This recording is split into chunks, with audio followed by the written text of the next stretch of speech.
Leon from Philippines to China. It's Belle and Leon. Naabutan nga namin si mother-in-law na busy-busy sa pag-preserve nitong cucumber na ito na pang-ulam.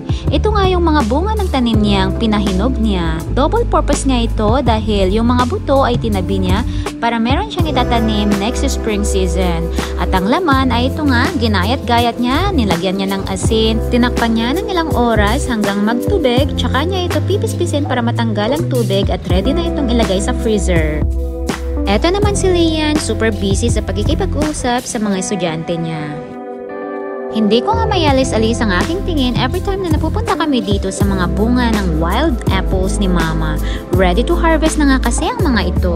Ngayon guys, ay magha-harvest tayo ng wild apple guys. Ang daming apples doon na nahuhulog na lang. Eh sayang naman. Tara!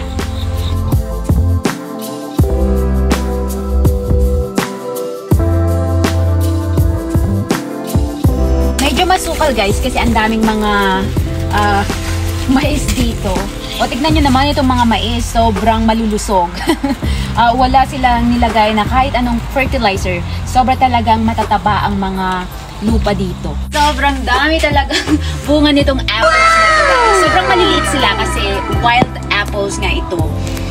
And ang kukunin natin ay hindi yung masyadong red kasi yung mga red guys ay hindi na maganda ang lasa kasi medyo parang alam mo yun basta hindi maganda ang lasa. So ang kukunin natin yung hindi pa masyadong hinog, yun ang good na kainin.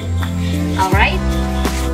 Karamihan nga ng mga bunga ay nasa taas at wala nga kaming panungkit at medyo nabibwisit nga rin si Leon dahil ayaw niya actually gawin namin ito at worry siya na baka masugatan nga lang daw ako. Sobrang konti nga lang ang aming nakuha pero okay lang dahil yung pangkain nga lang namin ang aming kukunin kaya naman lumipat na kami sa ibang mga tanim ni Mama na prutas. Itong prutas nga na ito ay dito ko lang nakita at natikman dito sa China at palagi ko nga itong nakikitang benta nila sa mga palengke. Nahuhulog nga lang ang bunga nito kapag hinog na at daming ang hinog kaya pinupulot ko na lang sa lupa para di naman masayang.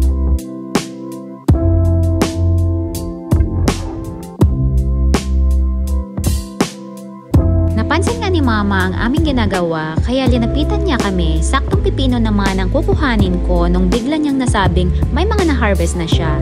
Yung maliliit nga lang ang binigay niya sa akin dahil mas masarap nga raw ito.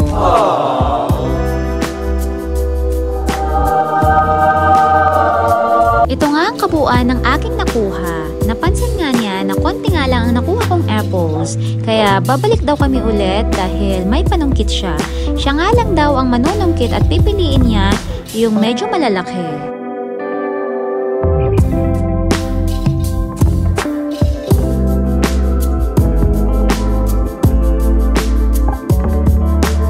Ito nga lahat ang aming nakuha at talaga namang tuwang-tuwa si Mama.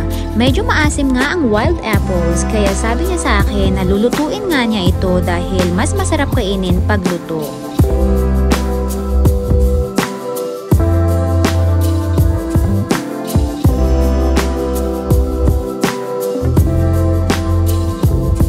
Tama nga siya, ang sarap nga. Ganito nga ang ginagawa sa mga sobrang prutas dito, niluluto at pre-preserve nila para gawing snacks at tumatagal nga ito ng ilang buwan.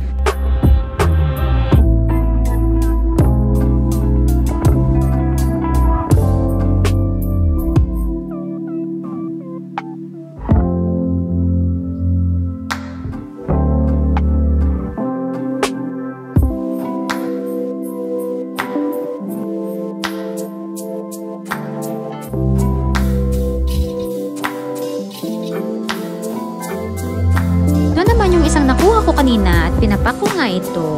Ganito talaga ang advantage pag nakatira ka sa countryside. Daming fresh at mga natural na masusustansya na pwede mong kainin dito. Ito lang guys. Thank you so much for watching. Bye-bye!